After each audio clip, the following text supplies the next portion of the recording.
Gold, trusted gold buyers. మీరు తాకట్టు పెట్టిన బంగారాన్ని విడిపించి ఈ రోజు ఉన్న మార్కెట్ ధరకు కొనబడను. ఒక 12-13 సంవత్సరాల నుంచి మీరు ఎదురైతే ఒక చిన్న మూమెంట్ షేర్ చేసుకోవాలనుకుంటా ఉన్నాను. అది షేర్ చేసుకొని మనం ఇంటర్వ్యూలోకి వెళ్దాం. Please 2013 love marriage sir.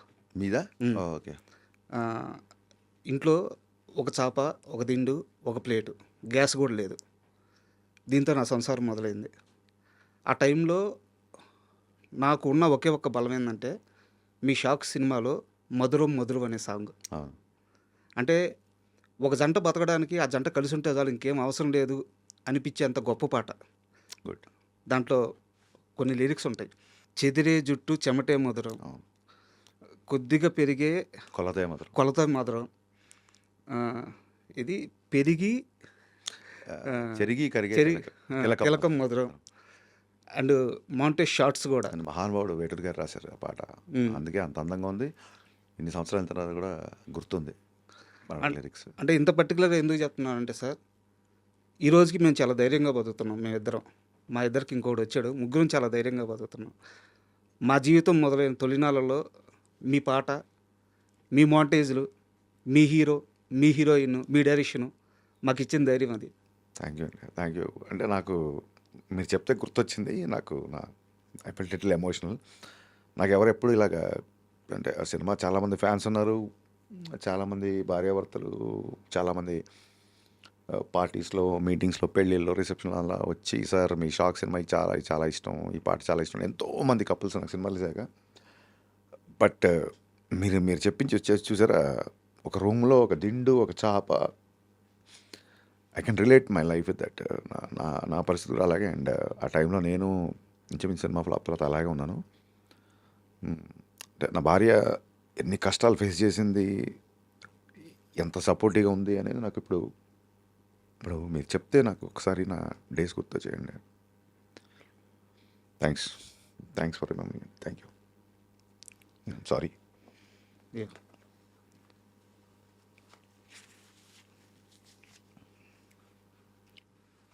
Ready sir. మా చాలా ఉస్తాద్ భగత్ సింగ్ అనేది 2.5 గంటలు ప్రేక్షకుల్ని ఎంటర్టైన్ చేసే సినిమా. మీరు ఇలాగా ఇంత ఎమోషన్తో స్టార్ట్ చేస్తే ఎంటర్ చేయడం కష్టంగా ఉంటుంది సార్. డైరెక్ట్గా సినిమా విషయంకి వెళ్ళిపోదాం. యా. ఉస్తాద్ భగత్ సింగ్, మీ ఉస్తాద్ ఎవడు ఇండస్ట్రీలో? అంటే మీ గురువు, మీ టీచరు, మీ బలం? నా ఎవ్రీథింగ్. అంటే గురువు, టీచర్, బలం, నా ఇన్స్పిరేషన్, నా అన్న, నా దైవం.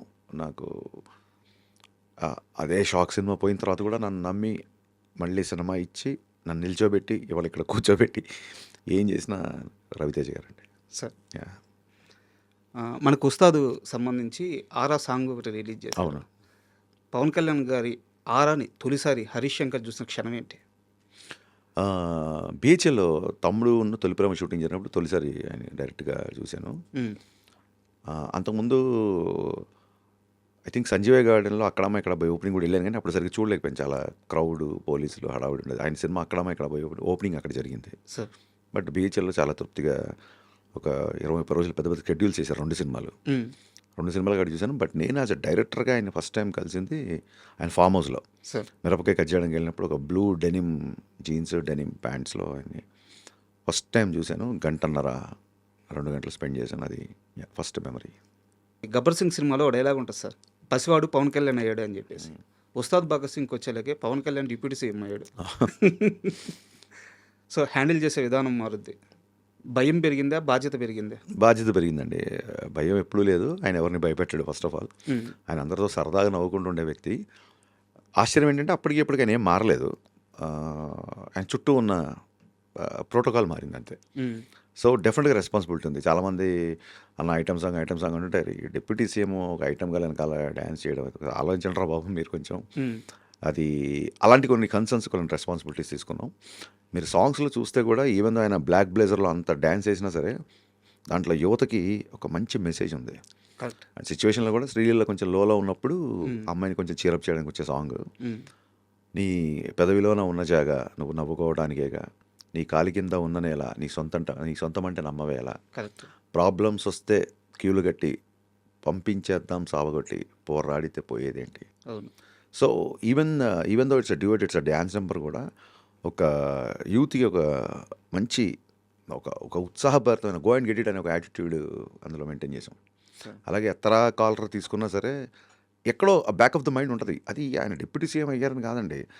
ఆయన ఖుషి అప్పుడే ఏ మేరా జహా తెరా కామ్ క్యా హై అని ఆమెన్ ఇండియన్ అనే బద్రీలో ఆ సామాజిక స్పృహ, ఆ జాతీయతావాదం, ఆ భావజాలం ఆయనకి చిన్నప్పటి నుంచి ఉంది. అది అదే పాలిటిక్స్లోకి వెళ్ళడానికి పుష్ చేసి ఉంటుంది. అలాగే జరిగింది. బట్ సినిమాలో ఇలాంటి కైండ్ ఆఫ్ సాంగ్స్ నేనేదో కొత్తగా పెట్టానట్లేదు. That suits for him. Sir ఆయన నుంచి ఏదైనా చెబితే వినాలనుకుంటాం. అందుకే ఆ 2 సాంగ్స్, ఇది మాస్ నెంబర్ అయినా, అది డ్యాన్స్ నెంబర్ అయినా, రెండిట్లలో కూడా మీరు అందులో కూడా చాలా ఇన్స్పిరేషన్ ఉంటుంది. తుపాకీలో తూటాల రెడీగానే ఉండాలా, ధనాధన పేల్చి తుప్పు రేగొట్టే టైం వస్తే ధనాధన పేలాల, కోట మీద జెండాల పొగరే నీలో ఉండాలా. ఏదైనా సరే ఒక యూత్, ఒక దాన్ని ఏమంటారు, ఒక ఉత్సాహంతో ముందుకి ఉరకలు వేసేలాగా ఒక శ్రీశ్రీ, నేను ఇందాక చెప్పాను ఇంటర్వ్యూలో, శ్రీశ్రీ పద్యానికి, శ్రీశ్రీ వాక్యానికి స్వాగ్తో ఉన్న ఒక ప్యాంటు షర్ట్ వేసి దానికి ఒక మనిషి రూపం దాలిస్తే that is Pawan Kalyan. And మనం కన్వర్జేషన్ తెలియకుండానే లిరిక్స్ మీదకి వెళ్ళిపోతుంది కాబట్టి నా దగ్గర ఇంకో స్పెషల్ క్వశ్చన్ ఉంది సార్. చెప్పండి. మీ సినిమా టైటిల్స్ కార్డ్స్ పడేటప్పుడు ఒక షాక్ తప్పించి మిగతా అన్ని సినిమాలు చాలా వరకు ఫస్ట్ ఆ టైటిల్ కార్డ్స్లో ఫస్ట్ పడేది లిరిక్స్. అవునండి, అవును, ప్రతి సినిమా, అవును, అవును, ఏ సినిమాకి అలా వేయరు. అవును. ఎందుకు అంత ప్రత్యేకంగా లిరిక్ రైటర్స్కి మాత్రమే అంత మొదటి స్థానం ఇస్తున్నాను? ఏం లేదండి, నాకు సరస్వతి ఉన్నవాళ్ళు ఎవరైనా సరే నేను సాష్టాంగ నమస్కారం చేసి మోకరు వెళ్తాను. అందులోనూ నాకు చిన్నప్పటి నుంచి నాన్నగారు తెలుగు టీచర్ అవడం వల్ల చిన్న పుస్తకాలు, సాహిత్యం టచ్ ఉంది. నా ఆఫీస్లో నా పూజ గదికి ఒక పక్క ఇళయరాజా గారు, ఒక పక్క వేటూరు గారు ఉంటారు. అంటే దేవుళ్ళు డైరెక్ట్గా మనతో ఇంటరాక్ట్ అవ్వలేక సంగీతం రూపంలో రాజా గారిని, సాహిత్యం రూపంలో వేటూరు గారిని మనకు పంపించారనేది నా ప్రగాఢ నమ్మకం. నేను అదే ఇల్యూజన్లో ఉంటాను, నేను అదే ట్రాన్స్లో ఉంటాను. అదే నన్ను ముందుకు తీసుకెళ్తుంటుంది. అదే నాకు అంటే ఇప్పుడు మీరు అన్నారు చూసారా, షాక్ సినిమా లిరిక్స్తో మీ యొక్క దాంపత్యం స్టార్ట్ అయింది అని. అలాగా నాకు నేను ఎప్పుడు లోలో ఉన్నా, లేదా ఎప్పుడు నాకు ఎనర్జీ అవసరమైనా నాకు ఏదో రూపంలో చూడండి, ఒక భగవద్గీత తీస్తే ఒక శ్లోకం మనల్ని గైడ్ చేస్తుంది అంటారు చూసారా, అలాగే ఏదైనా పాట పెడితే నాకు వేటూరు గారు గైడ్ చేస్తారు నన్ను. మీరు నమ్మరు, దెర్ ఆర్ వెరీ అంటే నేను అసిస్టెంట్ డైరెక్టర్ ఉన్నప్పటి నుంచి, it's not because I don't like to cell sympathy stories, because మనమేం స్వాతంత్ర సమయంలో పాల్గొనలేదు. నేను డైరెక్టర్ అవ్వాలని, కమర్షియల్ సినిమాలు తీయాలని, నేను పేరు సంపాదించాలని వచ్చాను. కాబట్టి మన కష్టాలు, మన స్ట్రగుల్స్, మన పిటి స్టోరీస్ అంత వాల్యూ ఉంటుందని అనుకోను. బేసిక్గా మనం దేశ సేవలో పాల్గొని లాఠీ దెబ్బలు తిని జైలుకి వెళ్తే దాన్ని త్యాగం అంటారు తప్ప, నేను 2 రోజులు తినలేదు, 3 రోజులు పడుకోలేదు అని నేను చెప్పుంటాను ఇమెచ్యూర్గా. బట్ ఇవన్నీ అయింది నువ్వు డైరెక్టర్ అవ్వడానికి, నువ్వు ఏదో సైంటిస్ట్ అవ్వడానికో దేశానికి ఏదో ఉపయోగపడమని కాదు. So I don't believe that.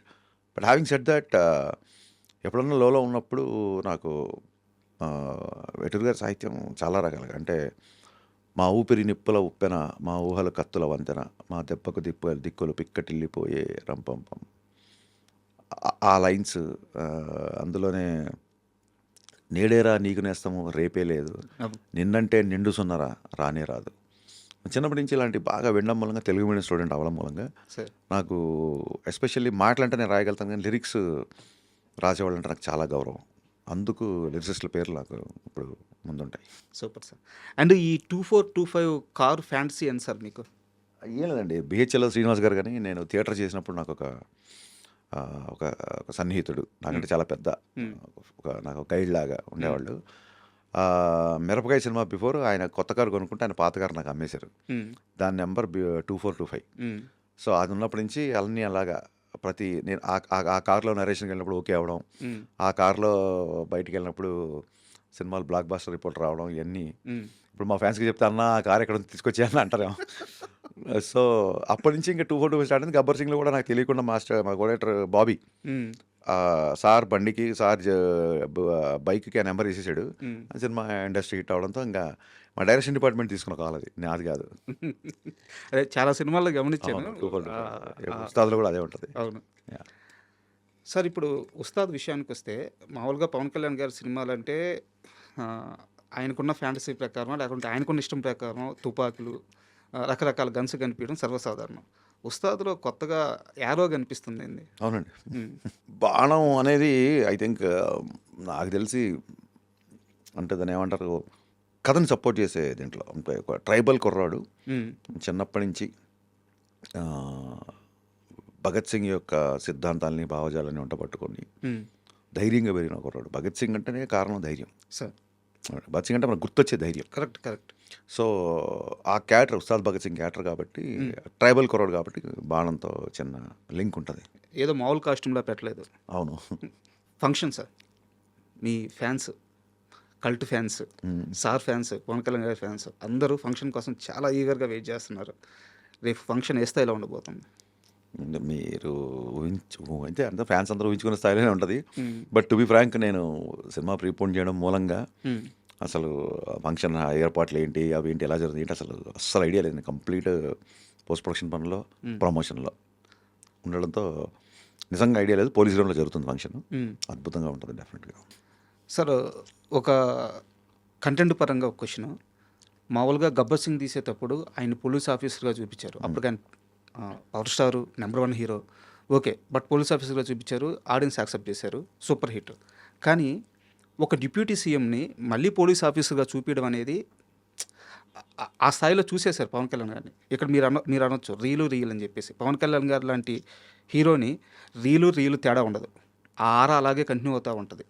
So ఆయన సీజ్ ద షిప్ అంటే 2 తెలుగు రాష్ట్రాలు వణికిపోయినాయి. అలాంటి వ్యక్తి చేత మళ్ళీ పోలీసుగా ఏం చూపించబోతున్నారు, ఎలా చూపించబోతున్నారు, రియల్ లైఫ్లో ఇచ్చిన ఆ ఇంపాక్ట్ని ఎలా మ్యాచ్ చేయబోతున్నారు? అంటే పవన్ కళ్యాణ్ గారికి సక్సెస్తో ఫెయిల్యూర్తో లేని స్టార్డమ్ అండి అయింది. అది మీకు తెలుసు. డిప్యూటీ సింగర్ అయ్యారు కాబట్టి తీసుకోవాల్సిన కన్సర్న్స్ ఇందాక నేను చెప్పినట్టే తీసుకున్నాం తప్ప, సెట్లోకి వచ్చిన తర్వాత యాక్షన్ అన్నప్పుడు డిప్యూటీ సింగర్ యాక్ట్ చేయట్లేదు. సూపర్ స్టార్, దాని ఏమంటారు, స్టార్డమ్ ఉన్న ఒక power star Pawan Kalyan act చేస్తున్నారు అక్కడ. సో ఆయన ఒక నటుడిగా ఆయన ప్రస్థానం స్టార్ట్ అయింది కాబట్టి సెట్లోకి వచ్చినప్పుడు నటుడుగానే ఉంటారు. ఇంక ఇప్పుడు మనం ఈ డైలాగు డిప్యూటీ సింగర్ చెప్తే బాగుంటుందా బాగోదా, లేకపోతే డిప్యూటీ సింగర్ జీన్స్ వేసుకోవచ్చా, డిప్యూటీ సింగర్ ఇలాగ టోపీ పెట్టుకోవచ్చా, ఇన్ని ఆలోచిస్తే సినిమా తీసుకెళ్ళాం. అండ్ బయట ఉన్న ఇమేజ్ని మ్యాచ్ చేయడం అనేది, సినిమా అంటే ఆయనకు ఓన్లీ సినిమాలు నచ్చిన వాళ్ళు ఉంటారు. బయట ఆయనకి అశేషంగా సినిమాలకు సంబంధం లేకుండా ఆయన ప్రేమించే వ్యక్తులు ఉన్నారు. అంతే కదా? కరెక్ట్. ఓన్లీ ఆయన అభిమానించే వాళ్ళే అంటే ఆయన ఎప్పుడో పదవుల్లోకి వెళ్ళిపోయాళ్ళు. ఆయన కష్టపడి 10 సంవత్సరాలు స్ట్రగుల్ అయ్యి ప్రజల హృదయాలను గెలుచుకున్నారు కాబట్టి ఇంకా ఆ ఇమేజ్ని మళ్ళీ దాన్ని తీసుకొచ్చి సినిమాలో పెడదాం అండ్ ఇన్ఫ్యాక్ట్ ఆయన ఇష్టపడరు. నేను ఒక సన్నివేశం అనుకుంటా, ఒక ఆడియో ఫంక్షన్లో చెప్పాను నేను. ఇప్పటానికి వెళ్తున్నప్పుడు ఆయన టాప్లెస్ టాప్ వెహికల్ టాప్ మీద కూర్చొని వెళ్ళారు. అలాంటి సీన్ నాకు చాలా నచ్చింది. అది చేద్దాం అన్నప్పుడు కళ్యాణ్ గారు, ఆయన చీవట్లా అనలేం కానీ, హరీష్ అది ఒక ఎమోషనల్గా నేను తీసుకున్న ఒక డెసిషను, ఒక ఎమోషనల్గా నేను ఒక పర్పస్తో వెళ్ళిన పని అది. దాన్ని నువ్వు ఏదో కమర్షియలైజ్ చేసి సినిమాల్లో అది అది అది నా ఎమోషను, దాన్ని నువ్వు ఎంటర్టైన్మెంట్లో పెట్టడం ఒకసారి ఆలోచించు అన్నారు. అయితే పొలిటికల్గా ఇప్పుడు మీరు సీజ్ ద షిప్ అనే డైలాగ్ చాలా ఫేమస్ అయింది. అది పెట్టాలంటే 2 నిమిషాలు ఆలోచిస్తే సీన్ వస్తుంది. అవి ఆయన ఎంకరేజ్ చేయరు. పాలిటిక్స్ వేరు, సినిమాలు వేరు. ఆ రెండింటి మధ్య గీతని భగవద్గీత అంటారు చూసారా, మా టీజర్లో ఉంటూ అలా గీశారు ఆయన. ఈ పంచెస్ మొన్న అంటే ఒక 1 వీక్ బ్యాక్ కోనా వెంకట గారిని నేను ఇంటర్వ్యూ చేశాను సార్. అదే చైర్లో కూర్చున్నారు కోనా వెంకట గారు. ఆయన ఇంటర్వ్యూ మొత్తం మీద 3 సార్లు ప్రస్తావించారు మీ పేరు. పంచ్ లైన్లు, ఆ పంచ్ లైన్లు పవర్ఫుల్గా పేలేటట్టు 1-లైనర్స్ రాయాలంటే హరీష్ తర్వాతే. ఇదే మాట 3 సార్లు అన్నారు ఆయన ఇంటర్వ్యూ మొత్తం మీద. అది టాలెంట్ అనొచ్చా, లేకుంటే అవలేలుగా మీకు అబ్బిన కళ అనొచ్చా, ఎలా చూడొచ్చు? ముందుగా ఆయన అన్నాడు కాబట్టి అది ఆయన అభిమానం అనొచ్చు. ఫస్ట్ ఆయన దగ్గర మేము పనిచేశాను కాబట్టి డెఫినెట్గా నేను గురూజీ అని పిలుస్తాను. సో తన శిష్యుడి గురించి తను గర్వంగా ఫీల్ అయిన సందర్భం నాకు చాలా ఆనందంగా ఉంది. చెప్పాను చిన్నప్పటి నుంచి పుస్తకాలన్నా అక్షరాన్ని నమ్ముకున్నాం, ఆస్తుల్ని కాదు. సో మేబీ అమ్మ అలా పలుకుతుంటుందేమో అంతే. రామయ్య వాస్తవ సినిమాలో కూడా ఒక లిరిక్ ఉంటుంది, నిప్పుకైనా తుప్పు పడితే కడిగిపారి పండగ చేసుకో అని చెప్పేసి ఒక లైన్ ఉంటుంది. అవునండి, మీలో నాకు నచ్చేది అదే. Thank you sir. అంటే శ్రీమణి రాశాడు లైన్. మీరు ఇన్ని లిరిక్స్ గుర్తుపెట్టుకోవడం నిజంగా చాలా అభినందనీయం. చాలామంది అడుగుతుంటారు, ఈ రోజుల్లో లిరిక్స్ ఎవరు వింటారండి, సౌండ్స్ ఇంపార్టెంట్ అది ఇది అంటుంటారు. వాళ్ళందరికీ మా ఐ డ్రీమ్ యాంకర్ రాజా గారు ఒక మైల్ స్టోన్ అంటారా లేదా దాన్ని ఏమంటారు, ఒక టర్నింగ్ ఉదాహరణ. థ్యాంక్ యూ సో మచ్ అండి. భాష పట్ల, లిరిక్స్ పట్ల మీరు బ్లాక్ బస్టర్ అయిన సినిమా కాకుండా మీరు ఈ లిరిక్స్ కూడా గుర్తుపెట్టుకున్నారంటే నిజంగా అభినందనీయం. Thank you. సార్ పర్టికులర్గా నేను ఈ లైన్ ప్రస్తావించడానికి కారణం ఏంటంటే, మీరు మాట్లాడాల్సిన దగ్గర మాట్లాడతారు, పేలాల్సిన దగ్గర గన్నులాగా పేలుతారు. అలాగే క్షమాపణ చెప్పాల్సి వస్తే అంతే క్లీన్గా, అంతే నీట్గా క్షమాపణ చెప్తారు. నేను వేరే ఉద్దేశం కోసమో, వ్యూస్ కోసమో దీన్ని ప్రస్తావించట్లేదు. జరిగిన ఇష్యూలో, మహేష్ బాబు గారి ఇష్యూలో అది సడన్గా జరిగిపోయింది. కానీ మీరు క్షమాపణ చెప్పిన తీరు, తెలియక ఎవరి మనసులో అయినా నొప్పించుంటే క్షమించండి లేదు, స్ట్రైట్ ఫార్వర్డ్గా నేను ఇలా అన్నాను, ఇది తప్పు, సారీ, అంత స్ట్రైట్ ఫార్వర్డ్గా చెప్పాను. మహేష్ బాబు గారి ఫ్యాన్స్ కూడా చాలా తక్కువ సమయంలో దాన్ని చాలా బాగా రిసీవ్ చేసుకున్నారు. ఈ గుణం ఎలా అలవాటైంది? కాదండి, మనం మనుషులం కదా, మన దేవుళ్ళం కాదు కదా. ఖచ్చితంగా పొరపాట్లు ఉంటాయి, తప్పులు ఉంటాయి, అన్నీ ఉంటాయి. రామవ్యవస్థలో డైలాగ్ ఉంటుంది, దెబ్బ తగిలినప్పుడు జంతువు అయినా ఏడుస్తుంది, శరీరానికి దెబ్బ తగిలితే జంతువు కూడా ఏడుస్తుంది, కానీ పక్కోడికి దెబ్బ తగిలినప్పుడు ఏడ్చేవాడే మనిషి. సార్ ఎనీ యానిమల్ సొంత బాడీకి అయినప్పుడు ఏడవడం కామన్. బట్ ఎవరికైనా బాధ వచ్చిందంటే మన కళ్ళమ్మ నీళ్ళు వస్తాయి కదా. ఇందాక మీరు చెప్పిన సిచ్యువేషన్ రిలేట్ అవ్వడం కానీ, లేకపోతే ఎవడో ఒక చిన్న పిల్లవాడు వర్షంలో అడుక్కుంటున్నాడు అనుకోండి, మనకు తెలియకుండా మనం ఎమోషనల్ అయిపోతాం. అది మనిషి తత్వం, మనిషి గుణం. ఆ నేచర్ పుట్టుకుతున్న డైరెక్టర్లు కనుక అందరం ఒకటేసారి పుడతాం, ఒకటేలాగా పుట్టిన వాళ్ళం కదా. పుట్టంగా నేను యాక్షన్ కట్టాను కదా హాస్పిటల్లో. సో సినిమా డైరెక్షన్ చేసినప్పుడు డైరెక్టర్, మిగతా విషయాలప్పుడు మనం మానవ మనోభావాలు కానీ, ఉద్వేగాలు కానీ అవన్నిటిని రెస్పెక్ట్ చేయాలి డెఫినెట్గా. ఎవరు ఏ డైరెక్టర్ అలాగా పుసుకున కావాలని చెప్పి తెలియకుండా పెట్టినా, కామెంట్ పెట్టినా ఏ ఫ్యాన్స్కైనా కోపం వస్తుంది. సో పొరపాటు జరిగింది. అది మళ్ళీ చాలామంది కొంతమంది ఫేక్ ఏ అది ఇది అనుకున్నారు. కాదుకండి, అది పొరపాటున నేనే చెప్పానని. అంటే నేనేమనుకుంటానంటే, నా ఇంటెన్షన్ కరెక్ట్ కానప్పుడు, నా ఇంటెన్షన్ కరెక్ట్గా ఉన్నప్పుడు, నా ఇంటెన్షన్లో తప్పు లేనప్పుడు, నా ఉద్దేశం లేదా నా ఇంటెన్షన్ కరెక్ట్గా లేనప్పుడు మనకు భయం ఉంటుంది. నా ఇంటెన్షన్ కరెక్ట్ అయినప్పుడు, నా ఉద్దేశం అది కానప్పుడు సారీ చెప్పడానికి చాలా ధైర్యంగా ఉంటుంది. కరెక్ట్. నాకు సారీ చెప్పడానికి నేనేం గొప్ప ఉండేమో లేదా ఇంకా చాలా ఉత్తమం ఉండేమో అని చెప్పుకోవట్లేదు. ఆ ధైర్యం నాకు ఉంటుంది. ఈ విషయంలో మనది తప్పు జరిగింది అన్నప్పుడు మొహమాటం లేకుండా సారీ చెప్పడం కాదు, అవసరమైతే తలకాయ తీసిట్లే అవతల వాళ్ళ కాళ్ళ దగ్గర పెట్టడానికైనా రెడీ. ఎందుకంటే మన తప్పు మనం తెలుసుకున్నాను అని చెప్పే ఉద్దేశం, ప్లస్ నేను చేసింది మీకే కాదు నాకు నచ్చలేదు అని చెప్పే ఒక పద్ధతి అది బేసిక్గా. అది ఎందుకు చేసాం, పొరపాట్లు చేసాం, స్పీడ్లో చేసాం, ప్రెషర్లో చేసాం, అవన్నీ తర్వాత ఆ ఎక్స్ప్రెషన్ ఖచ్చితంగా ఇచ్చి తీరాలి. అకౌంటబిలిటీ నేను తీసుకుంటా. నేను అందుకే ఒకసారి రామవ్యవస్థ ఫ్లాప్ అయిన ఈవినింగ్, ఈ ఫ్లాప్ దిల్ రాజు గారు కానీ ఎన్టీఆర్ గారు నన్ను ఇన్ఫ్లుయెన్స్ చేయలేదు, నాకు వాళ్ళు నేను చెప్పింది కోఆపరేట్ చేశారు, this flop belongs to me అని చెప్పాను.